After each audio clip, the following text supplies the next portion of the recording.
During Masculinity and Mental Health Week, we aim to normalize and provide space for men to talk about their experiences with mental health. This space doesn't often exist. Because of this, many men experience mental health struggles with little to no support. We asked members of the Laurier Community why men's mental health matters to them and why it's important to talk about it. Before the pandemic, I never had to worry about my mental health. Now, it's easy to feel isolated and lonely, which is something I never thought about or experienced before. It was also super easy to lose touch with friends after not seeing them as much. And now more than ever, we all need to call and check in on our friends and family for our sake and for theirs. I've been fundraising for the Movember Foundation for a few years now, and one of the main objectives is suicide prevention and awareness and improvement of men's mental health. Getting involved with that has provided me a lot of opportunity to reach out to friends and family I haven't connected with in a while, and also to build awareness and raise money for the important cause of men's mental health. What's good, everybody? My name's Craig. I'm a son, a husband, a father, and a golden hawk. And mental illness has always been part of my story. It goes back generations in my family. It even hospitalized my mom twice when I was growing up.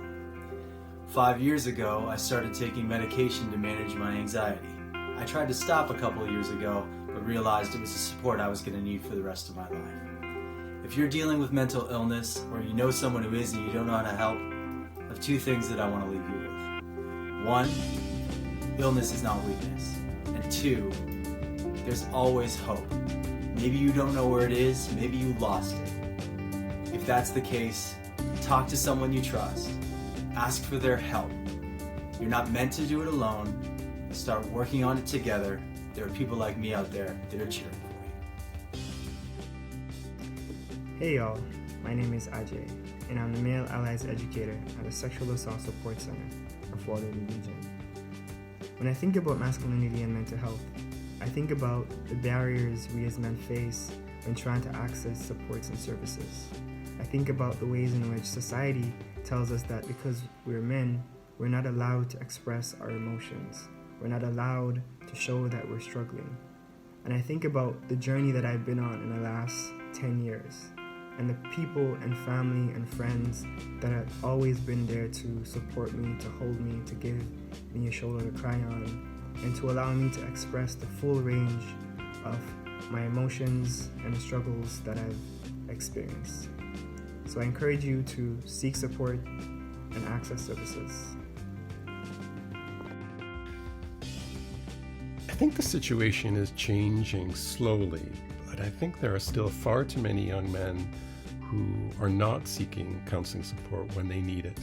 And this leads to tremendous suffering, not only for themselves, but also for those people who care about them. So why is it that this is happening? Why is all this silent suffering occurring? I think there are many reasons. I'd like to focus on two of them. The first is the idea that men and boys get the message early and often that big boys don't cry and that you are to be a strong and silent type. And the difficulty with this particular approach is it simply does not work. By not facing the challenges and suffering in silence often will lead to punching the walls and drinking heavily. And that, frankly, doesn't do anybody any good. Yes, it takes tremendous courage to come to understand the fact that in some situations you need support. But that's not anything that you can't handle. The second concern might be the actual process of counseling. It seems strange and mysterious, and people wonder what exactly is going to happen to me in these sessions. And the short answer is nothing that you don't want to. A counseling session is very much like a conversation. You talk about whatever you want to talk about, and you don't talk about anything that you don't want to talk about. It's private. You sometimes talk and you sometimes listen. You work with your counselor to help you sort out whatever particular issue and understand that issue that you're facing. And also your counselor will probably suggest strategies to help you cope with whatever you're working out. It is not a forever thing. Yes, it does on occasion take some time, but sometimes a single session will be good enough for now. There are other reasons why guys don't make the call. Sometimes they think it's just talking, and what good would that do? And I want to reassure you that in fact it does do some good. And of course the follow-up response to that is, well, if it's just talking, I can talk to my girlfriend or I can talk to my buddies. Well, I would suggest that would have worked by now if it was going to work. It is different than just simply a conversation. Finally, some people just think it won't help, that they're kind of discouraged. And usually, often, it does help. So I would really encourage you to make that call for yourself, or encourage your buddy to make that call if you think that's the right thing. It is the difficult choice, but it is the right choice.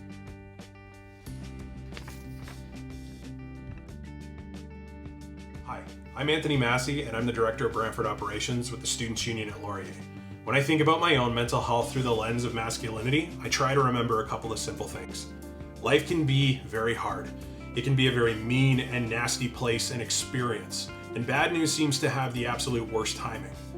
But no matter who you are or how you identify, you absolutely never have to go through these experiences alone if you don't want to. So reach out. Reach out to a friend, reach out to a family member, a loved one, a colleague, a coworker. Just reach out. Someone is always listening. And always remember, these challenges might be chapters in your story, but they won't be your story. Hi, my name is Jason Verhoeve, and I work in the Students' Union at Laurier as the Director Student Experience. When I think about my own mental health in the context of masculinity, I often refer back to a sentiment I've heard all too often throughout my life, whether it be when I was playing sports or at home or in the workplace. There's always this unwritten societal rule that real men don't cry, real men don't talk about their feelings or show vulnerability. This idea that to be a man means you need to be tough, you need to bottle up your emotions, and never talk about them is not only wrong, it's downright dangerous. It leads to many men or masculine folks refusing to get help when they need it, or to really take stock of their own well-being. This societal pressure to be a man has led to a high rate of suicide in men and masculine folks, and quite honestly, it needs to stop. In reality, real men are secure with themselves and their feelings. Real men do cry when the situations call for it, and they don't care how others might judge them. If you're struggling and need support, reach out and ask for it. Talk to a friend, a family member, a counselor, access some of the great phone services that are available here 24/7, Good to Talk, etc. And join me in making your mental well-being and your mental health a priority. Because real men, they take care of themselves. I think when it comes to talking about mental health, specifically when it comes to the relationship between masculinity and mental health, we can get too focused on that talking part when we're really missing a huge portion of that, and that's the listening part. So I would encourage anybody who has someone in their life that they really care about and you think maybe they're struggling with something right now, that instead of just waiting for them to talk to you, that maybe you take that first step. Maybe you say, hey, I don't really know what you're walking through right now, but I just want to let you know that I care about you. You matter to me, and that when you're ready to speak, I'm ready to listen.